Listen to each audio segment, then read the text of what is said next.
आय संभवामि युगे युगे। भगवान ने कहा कि मुझे युग युग में संसार में आना होता है। किस लिए? धर्म संस्थापनार्थाय, धर्म का स्थापन करने के लिए, धार्मिक को रक्षा करने के लिए। परित्राणाय साधुनाम, साधु माने कपड़ा से नहीं, साधु विचार से। जिनका विचार शुद्ध उन्नत उज्जवल वही साधु हैं। कपड़ा पहनने से साधु नहीं होता, विचार से साधु है। तो ऐसे उत्तम विचारों को, शुद्ध विचारों को, शास्त्रीय विचारों को रक्षा करने वाला सत्पुरुष को, धार्मिक व्यक्ति को रक्षा के लिए और अधर्म को नाश करने, विनाश के लिए मुझे संसार में आना पड़ता है। तो यही महाभारत में सिखाया प्रभु ने और ये गीता का उपदेश दिया। गीता ऐसी ग्रंथ है, कोई भी प्रश्न हो उसका समाधान गीता में है। गीता किसी धार्मिक व्यक्ति का नहीं, केवल धार्मिक व्यक्ति गीता को अध्ययन करे ऐसा नहीं। हमारे देश के, चाहे वो सनातनी क्यों ना हो, चाहे वो अन्य धर्मावलंबी क्यों ना हो, हमारे पूर्व राष्ट्रपति थे डॉक्टर कलाम, हाँ वो थे ना, कलाम जी थे। वो नित्य गीता पाठ करते थे। वो शरीर से तो मुस्लिम थे, ये दूर की बात नहीं, पुरानी इतिहास नहीं, ये हमारे जमाने की बात है, हमारे समय की बात है। डॉक्टर कलाम साहब रोज गीता अध्ययन करते थे। महात्मा गांधी, उनका मार्गदर्शन करने वाला गीता था। कोई जाना है तो गीता को साथ लेके, कुछ करना है तो गीता संविधान की भांति उनसे समाधान निकाल के गीता पढ़ते थे। इसलिए हर घर घर में गीता होनी चाहिए। अगर हमें पढ़ना नहीं आता तो गीता को नाम उच्चारण करके प्रणाम भी कर लेना, वो भी कल्याण है। गंगा नहाने से पवित्र होता है, सबको पता है, लेकिन दूर है, जाना कठिन होता है, शरीर साथ नहीं देता। तो यहीं पर बैठ के गंगा गंगा करके प्रणाम भी कर लो तो गंगा स्नान का फल मिलता है। इसलिए ये गीता में बड़ी बड़ी मर्मांतिक व्यवस्थाएं उसमें निर्णय किया गया। अर्जुन भगवान से कहा कि प्रभु इन सभी को हत्या करके, मार मिटा के हम इस राज्य भोग करना नहीं चाहते। क्या है, इससे हम भिक्षा करके जीवन निर्वाह करेंगे। जीवन का, इन लोगों का मारने के बाद ये जीवन जैसा नहीं रहेगा। भगवान अर्जुन को इस मोह से दूर करवाया। देखो अर्जुन, ये तो क्षत्रिय हो तुम्हें तो युद्ध करना ही है, क्योंकि क्षत्रिय धरती का रक्षा करता है। ब्राह्मण विद्या से धरती को रक्षा करता है, वेद विद्या। ब्राह्मण के पास धन होता है, वेद विद्या, शास्त्रीय विद्या ब्राह्मण का धन है। क्षत्रियों का धन है ये बाहुबल, जिसके द्वारा धरती को रक्षा करता है। वैश्य का धन है व्यापार, खेती, गो रक्षा, ये सब वैश्य का, वणिक का काम है। और ये शूद्र हैं, वो इन तीनों वर्णों का सेवा करके अपने जीविका निर्वाह करता है। तो ब्राह्मण, क्षत्रिय, वैश्य, शूद्र, चारों का अलग अलग धर्म है। चतुर्वर्णम मया सृष्टम गुण कर्म विभाग। गीता में भगवान कहते 4 वर्ण मैंने सृजन किया। ये 4 वर्णों 4 कर्म के अनुसार है। अगर कोई क्षत्रियों में ब्राह्मण का गुण दिखा जाता तो वो ब्राह्मण माना जाएगा। किसी ब्राह्मण में क्षत्रियों का गुण माना जाता तो वो क्षत्रिय माना जाता। किसी शूद्र में ब्राह्मण का गुण है तो शूद्र नहीं, उसको ब्राह्मण माना जाएगा। जन्म से ब्राह्मण नहीं होता, जन्म से क्षत्रिय वैश्य नहीं होता, कर्म से क्षत्रिय वैश्य ब्राह्मण माना जाता। बहुत ब्राह्मण जूते का दुकान कर रहे हैं, ब्राह्मण कुल में जन्म लिया, क्या उनका काम वो है? और भी व्यवसाय है लेकिन जूते का काम कर रहे, लोगों का पैर पकड़ के जूता पहना रहे हैं। दुकानदार करता है ना, आपका पैर के साइज कैसा है तो जूता अपना खुद पहना देते। ठीक ब्राह्मण होके ये काम, बोला वो ब्राह्मण शरीर से है, जन्म जरूर ब्राह्मण कुल में हुआ लेकिन वो ब्राह्मण नहीं रहा। ब्राह्मण का ये काम नहीं, ये काम तो बनिकों का है, बनिया का है, ये काम ब्राह्मण, वो ब्राह्मण नहीं रहा। और कोई शूद्र क्यों ना हो, अगर वो वेद विद्या से पारंगत है तो वो शूद्र नहीं रहा, वो तो ब्राह्मण समझ के उसको पूजा किया जाता है, उसको प्रणाम किया जाता है। ये ब्राह्मण का धर्म है। इसलिए अर्जुन आप क्षत्रिय हो, आपको तो युद्ध करना पड़ेगा। अगर युद्ध किया तो प्राण चला गया, वीर गति प्राप्त करोगे, स्वर्ग प्राप्ति होगी। अगर जीत गया तो भोक्ष्यसि मोहि, इस धरती को भोग करोगे। तो तुम्हारे दोनों हाथ में लड्डू हैं, चाहे मर गया तो भी कल्याण, अगर जीत गया तो भी कल्याण। इसलिए युद्ध करना है। और तुम्हारी पास जो ये मोह है, ये मोह टिकने वाली नहीं है। गीता का एक प्रश्न सबको मोहित कर देता, वो प्रश्न है, मैं भी सबको पूछ रहा हूं कि मैं कौन हूं। ये प्रश्न, क्या प्रश्न है? मैं कौन हूं। हमारे पास उत्तर है, बोलो। बहुत अच्छी बात है, आपने गीता पढ़ी होगी इसलिए बोल पाया। मैं कौन हूं? आत्मा हूं। ये कभी मरता नहीं, कभी मिटता नहीं, कभी बढ़ता नहीं। चींटी के भीतर जो आत्मा है वही आत्मा हाथी के भीतर भी है। वही आत्मा इंद्र चंद्र वरुण आदियों के भीतर है, सबके भीतर वही आत्मा है। हम लोगों का तो बड़ा नासमझी है कि देखो सुबह से लेके मैं करता रहता हूँ हजारों बार, लेकिन मैं क्या हूँ? कभी सोचा? गीता कहते हैं कि मैं कहते हो, तुम किसको किसको उद्देश्य करते हो? मेरा हाथ, मेरा कान, मेरा नाक, मेरा शरीर, ये सब मेरा मेरा मेरा। लेकिन मैं कौन हूं? तो हाथ तो मैं नहीं हूं ना।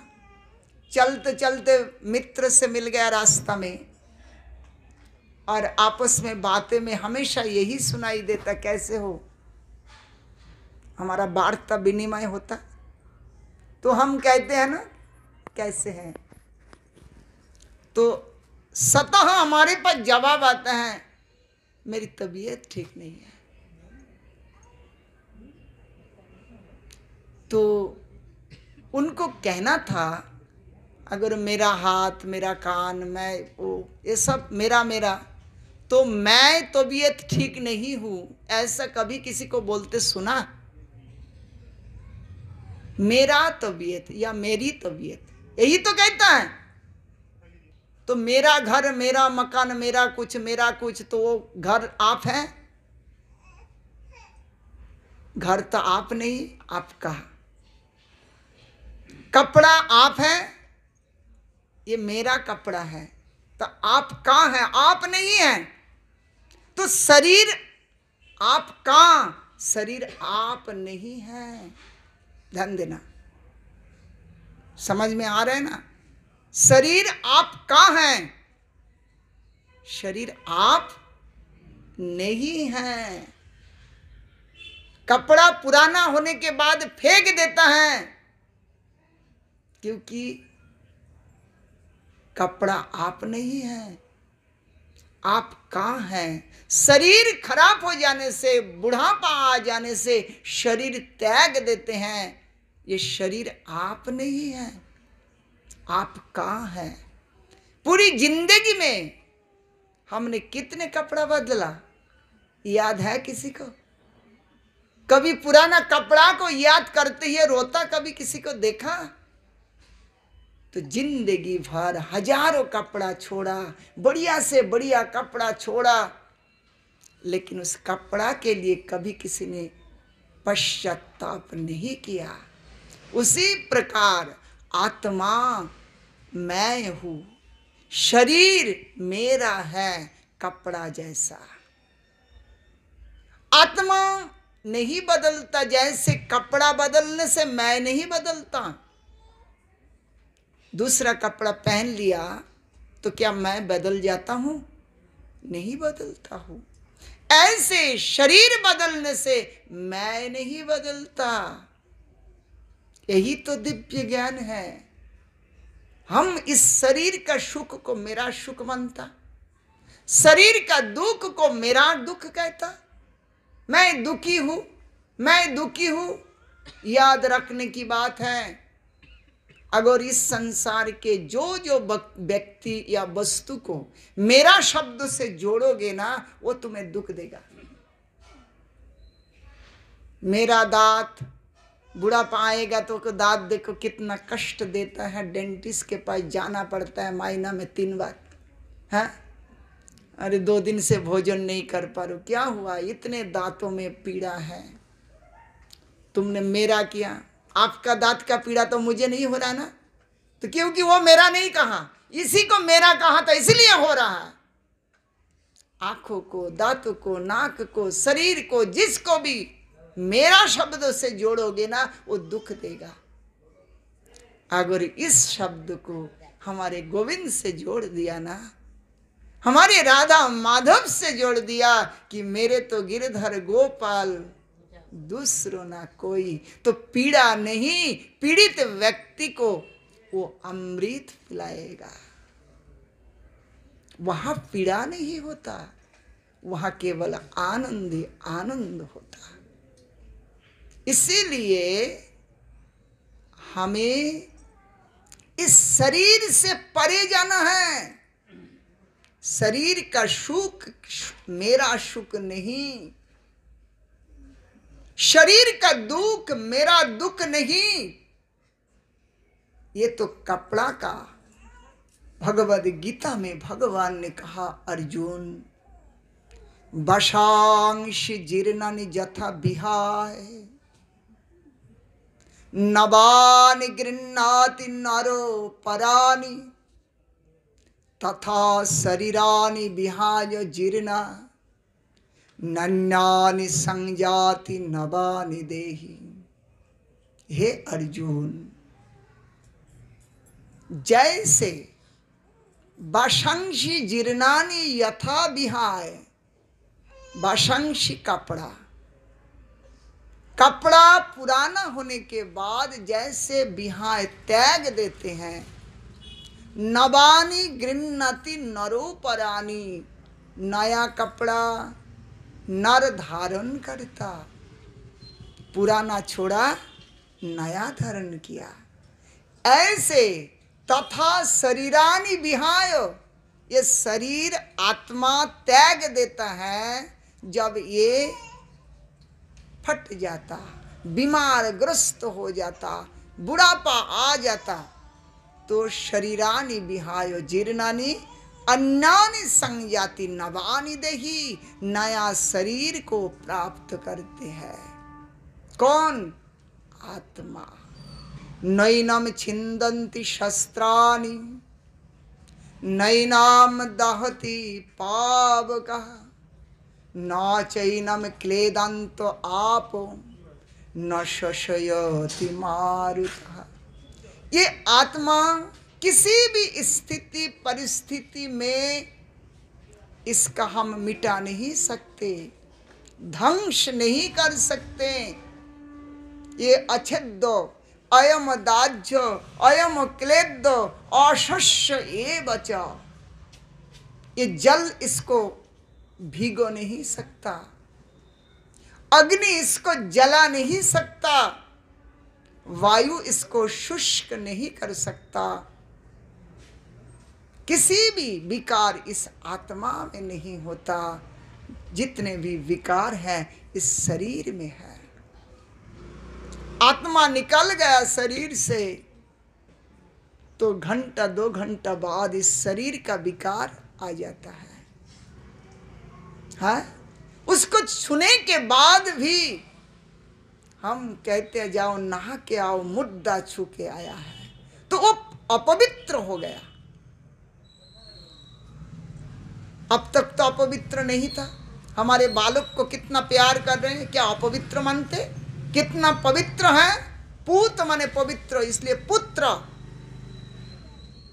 जिनमें पवित्रता भरा है, ऐसे पुत्र जब मर जाता, स्पर्श करके हम स्नान करते हैं, कहाँ गया वो पवित्रता? बोले वो पवित्र वस्तु जो भगवान का अंश आत्मा थी वो निकल गया तो अपवित्र हो गया।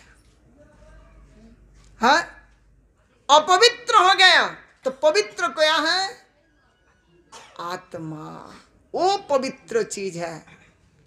जब हमारे शरीर में ये अपवित्र हैं, ये देखो इनमें से नाक से गंदगी निकल रहे, कान से गंदगी निकल रहे, दांतों से 2 दिन अगर ब्रश नहीं किया तो क्या दुर्गंध मुख से निकलेगा? तो हर चीज हमारे शरीर से दुर्गंध, माल मूत्र से लेके पूरा शरीर दुर्गंधमय है। ऐसे शरीर के भीतर वो आत्मा विराजमान है, इसलिए ये दुर्गंध नहीं, ये तो सुगंध पवित्र बड़ा प्यारा है। जैसे आत्मा निकल जाता वही प्यारा, अब वो त्याग देने की वस्तु बन जाता। तो मूल में क्या है? मूल में आत्मा है, शरीर नहीं। जैसे जैसे बिजली, बल्ब है, पंखा है, फ्रिज है, अनेकों चीज है। बिजली के बिना वो कोई काम का नहीं, लेकिन बिजली आई तो सब काम का है। उसी प्रकार शरीर तो है, हाथ है, पैर है, सब कुछ है, लेकिन आत्मा नहीं है तो कोई काम नहीं करता। तो आत्मा की उपस्थिति में शरीर है, शरीर की उपस्थिति में आत्मा नहीं है। कभी भी जा सकते हैं। निश्वासे नहीं विश्वास, कदा रुद्धि भविष्यति। ये श्वास बाहर निकला, पता नहीं ये भीतर जाएगा कि नहीं, इसका कोई भरोसा भी नहीं है। ऐसे अनित्य ये शरीर है। हमारे पास यही तो अज्ञान है कि हम इसी शरीर को, जो कभी टिकेगा नहीं, किसी का नहीं टिका, मेरा भी नहीं टिकेगा। हमारे पूर्वज कितने आए, आज हमारे पास कोई नहीं रहा, मैं भी नहीं रहूंगा। ये शरीर नहीं टिकता और इसी का ही हम सर्वस्व मान लेते। लेकिन जो नित्य सिद्ध आत्मा है उसको हम पहचानने का कोशिश जरा भी नहीं करते, बिल्कुल नहीं करते। ये अज्ञानता है, यही तो माया है। ये माया पकड़ के रखा। बड़ा सुंदर उदाहरण दिया माता कुंती ने कृष्ण की स्तुति की श्रीमद् भागवत पुराण में। वहां कहा, माया जवनिकच्छन्नम अधुक्षजम अज्ञम अधुक्षजम, माया जवनिकच्छन्नम अधुक्षजम अव्ययम न लक्ष्य से मूढ़ दिशा नाटो नाट्य धर जथा। माता कुंती कृष्ण की स्तुति करते हुए कहा, प्रभु माया जवनिका के द्वारा संसार आबद्ध है। जवनिका माने पर्दा, माया के पर्दा डाला हुआ है। पर्दा के भीतर क्या हो रहा है पता नहीं चलता, बीच में पर्दा है। जैसे उदाहरण के रूप में कहा, नाटो नाट्य धरो जथा। काठपुतली नाच देखा आप लोगों ने? काठपुतली नाचता है, लेकिन वो खुद नहीं नाचता, उसको नचाया जाता है। काठपुतली, उसमें धागा होता है ना, ऊपर से नचाता है। लेकिन काठपुतली को देख के, उसका नाच देख के हम तो प्रसन्न होते हैं, लेकिन नचाने वालों को हम नहीं देख पाते। जो नचाता है उसको कभी देखा? उसको नजर नहीं आता। वो तो कहाँ बैठ के नचाता है। बिल्कुल उसी प्रकार मैं नाच रहा हूं, आप नाच रहे हैं, दुनिया नाच रही है, बड़े प्रसन्न, लेकिन नाचाने वाला कौन है? उसको नजर नहीं आ रहा है। अथवा हम फूलों का माला बनाते हैं ना, मणि का माला बनाते हैं, तो मणि एक के साथ एक जोड़ के सुंदर माला बना, लेकिन इन सभी मणि को किसने धारण करके रखा? बोलिए, धागा। वो धागा नजर आता? धागा दिखता? लेकिन वो सबको पकड़ के रखा। फूलों के अंदर धागा है जो सबको पकड़ के रखा। धागा को दिखाई पड़ता? केवल फूलो फूलो ही दिखता है, मणि मणि ही दिखता है। ऐसे ये संसार के हर कार्य प्रभु के द्वारा हो रहा है। कर्तुम अकर्तुम अन्यथा कर्तुम समर्थ स्वईश्वर। ईश्वर वही है जो सब कुछ करने में समर्थ है, किसी का आवश्यक नहीं होता।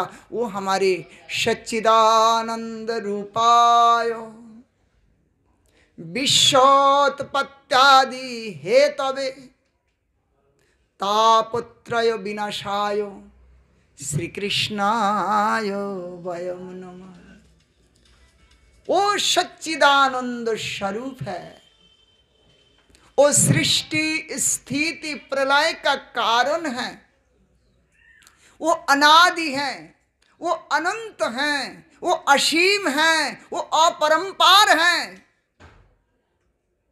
शेष महेश गणेश दिनेश जिनका शेष नहीं कर पाए, ऐसे जो अनादि अनंत अशेष वो प्रभु हैं, जिनका चरणों का राज जंग ब्रह्मा वरुणेन्द्र रुद्र मरुत स्तुन्नन्ति दिव्यस्तवैर्वेदै सांग पदक्रम उपनिषदैर गायन्ति यं सामुगा। निरंतर जिनके चरणों को साम वेद आदि के मंत्र के द्वारा, जिनके चरणों का राज इंद्र चंद्र वरुण रुद्रादि, जिनके चरणों का रजो को प्रणाम पूजन करते, ऐसे जो श्री हरि है वो इस संसार के नाचाने वाला है। वही नचा रहे हैं। और हम काठपुतली की तरह नाच रहे हैं। शरीर तो काठपुतली की बराबर है ना। भीतर से प्रभु निकल गया, नाचाने वाला निकल गया, तो काठपुतली तो पड़ा रहेगा। इसीलिए इसको नहीं, भीतर को झांक के देखो। यही तो हमारे सनातन धर्म है। हे अर्जुन, तुम आत्मा है। और वो आत्मा क्या चीज है?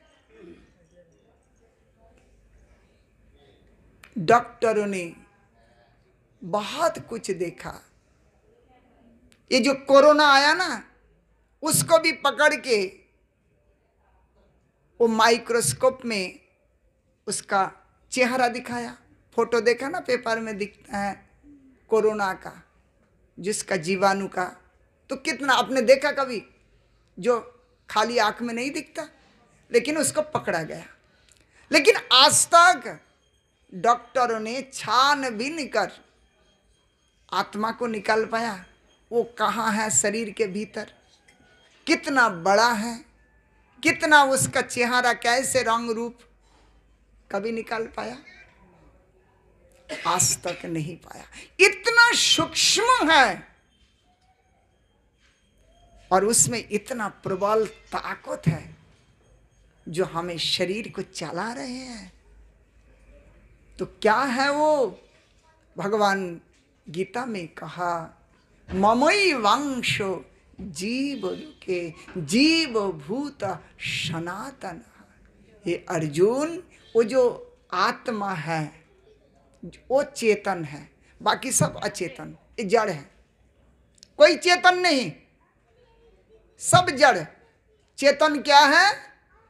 आत्मा, वो चेतन है।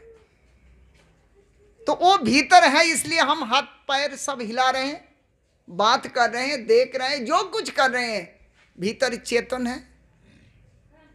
वो चेतन प्रभु का अंश है और वो इतना सूक्ष्म है जैसे एक छोटा सा धूली कण, धूल का कण है। उस कण को 100 हिस्सा करो, उसमें से एक हिस्सा ले लो, फिर उसको 100 बनाओ, फिर उसमें से एक लो, फिर उसको 100 बनाओ, वो कितना बड़ा होगा? उससे भी सूक्ष्म वो चेतन श्री हरि का अंश, वो आत्मा है। केशाग्र शतभागस्य शतधा कल्पितस्य च। केश के जो बिल्कुल अग्रभाग, उसको 100 भाग किया जाए, पुनः उसको 100 भाग, पुनः उसको 100 भाग। तो ऐसे जो सूक्ष्माति सूक्ष्म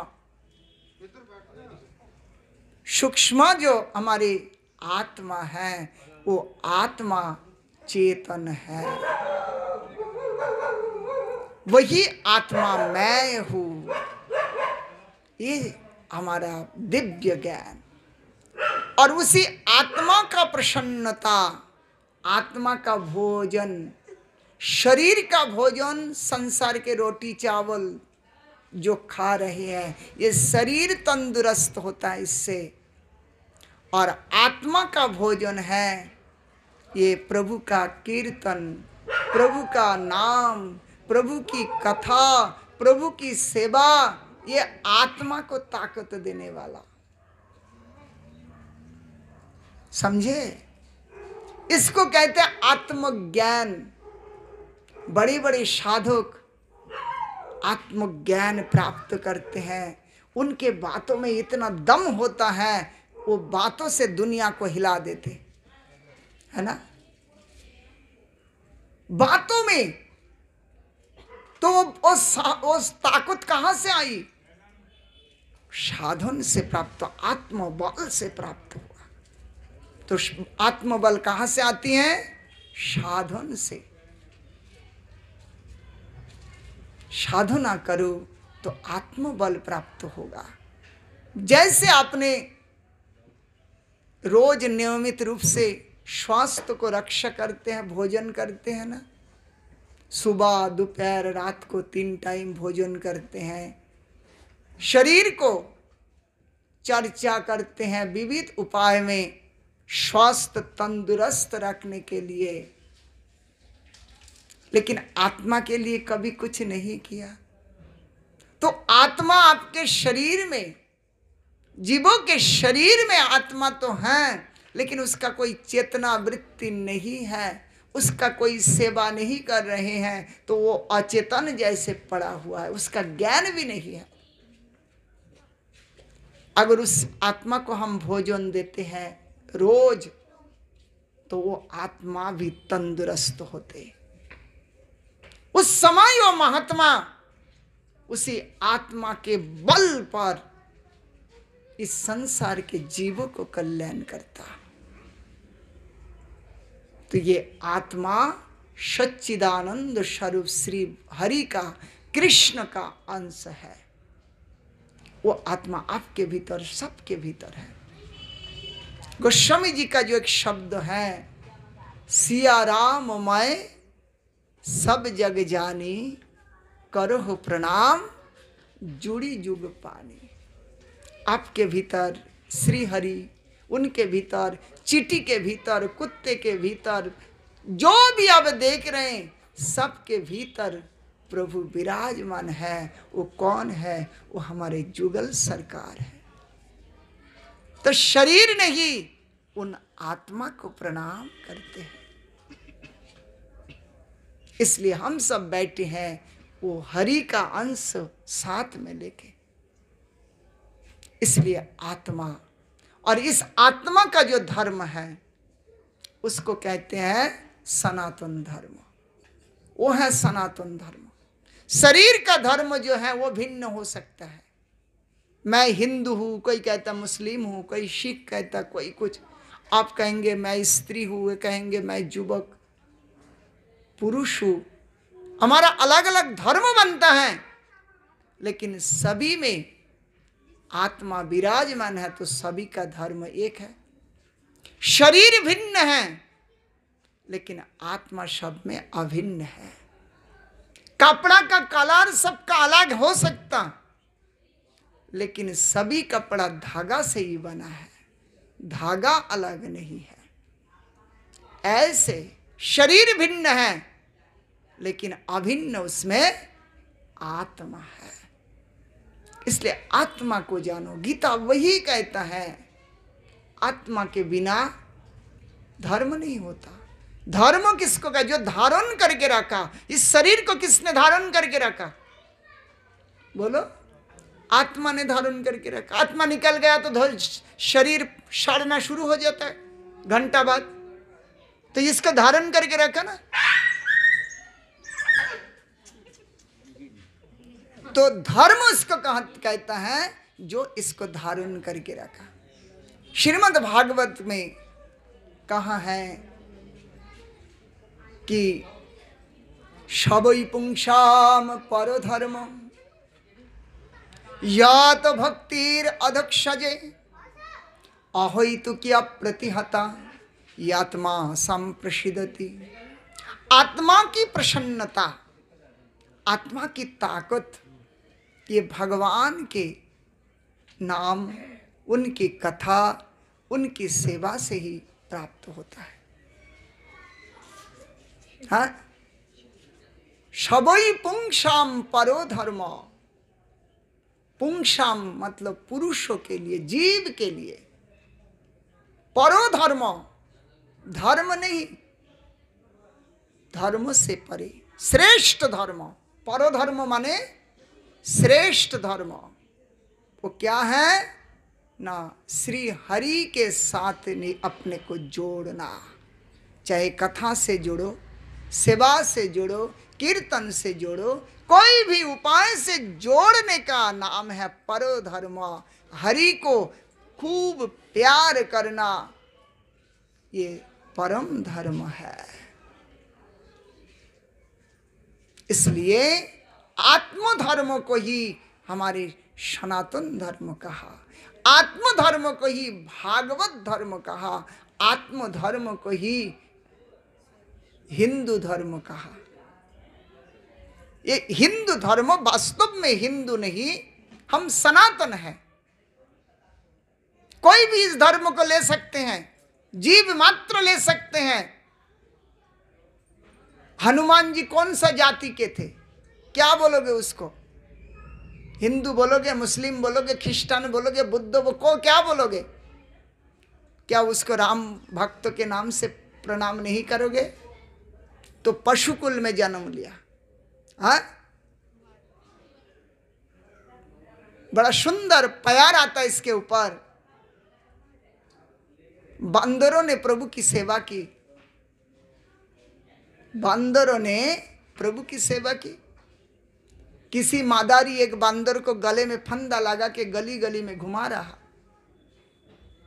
खेल दिखा रहा, 2-4 पैसा होता उससे अपना काम चला रहा। तो बेचारा वो बांदर का मन में एक दुख का भाव प्रकट हुआ। क्या हुआ? वो एक दिन बैठ के सोच रहा कि मेरे कुल में ना जाने कितने बंदर प्रकट हुआ और राम जी के कितना प्यारा बने, और मेरे जैसे दुर्भागा देखो गले में फंदा लगा के मुझे घर घर में खेल दिखा रहा। हाँ, तो वो सोच के यही विचार कर रहे हैं कि प्रभु राम जी से प्रार्थना कर रहे हैं कि प्रभु कोई कूद के सागर उतारे, कोई कूद के सागर उतारे, कोई सिखाया नीत, कोई उखाड़े गिरी पर्वत, कोई किया है मीत। क्या कहूंगा सीतानाथ को मैंने किए चोरी, सही कुल में जन्म हुआ था मदारी खींचे डोरी। वो बंदर क्या सोच रहे हैं कि हमारे कुल में बड़े बड़े ऐसे जन्म लिए जो राम जी की सेवा के लिए सागर को कूद के पार कर लिया। कोई उतारे गिरी पर्वत, किसी ने बड़े बड़े पर्वत को उखाड़ के राम जी की सेवा की, किसी ने मित्रता की राम जी से, सुग्रीवादी राम जी से मित्रता किया। कोई किया है मीत, कोई किसी ने गिरी पर्वत उखाड़ा, तो कोई सिखाया नीत। जाम्बुवान राम जी को नीति शिक्षा देते थे, वो तो मेरे कुल का ही थे। तो ऐसे कुल में मेरा भी जन्म हुआ जो राम जी का प्यारा था, लेकिन मेरा ये दुर्दशा क्यों, ये हालत क्यों मेरा? तो कहा मैंने ही तो गलती किया, हम प्रभु से दूर हो गया ना, इसलिए ये गलती है। संसार में हमारे पास दुख क्यों है? आप लोग यहाँ जो बैठे हैं, आप अपने छाती पर हाथ धर के कह सकते हैं मेरे जैसे सुखी दूसरा कोई नहीं है? हाँ, बोल सकते हैं कोई? लेकिन छाती पे हाथ धर के तो जरूर बता सकते हैं कि मेरे जैसे दुखी दूसरा कोई नहीं है ना? अर्थात हर जीव इस संसार में दुखी है। कोई तन दुखी, शरीर से दुखी, तो कोई धन दुखी, कोई मन दुखी, मन से दुखी है, कोई शरीर से दुखी है, कोई धन से दुखी है। लेकिन गोस्वामी जी कहते हैं बिन हरि भजन जीव सब दुखारी।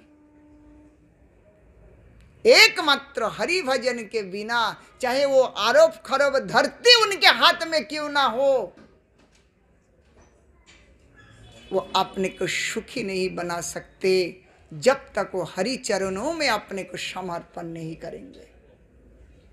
हरि को जब तक अपनाएंगे नहीं, पूरी धरती उनके पास आ जाए, लेकिन वो सुखी नहीं बन सकते। इसलिए सुख चाहता है तो सुख के जगह पे चलिए। प्रभु के चरण ही सुख का आधार है। हरि चरण सुख का निधान है। वहां तक तो पहुंचे तब तो सुख मिलेगा। इसलिए हमें हरि भजन करना है, हरि से जोड़ना है, तब हमें वास्तव आनंद प्राप्त होगा, सुख प्राप्त होगा। भौतिक वस्तु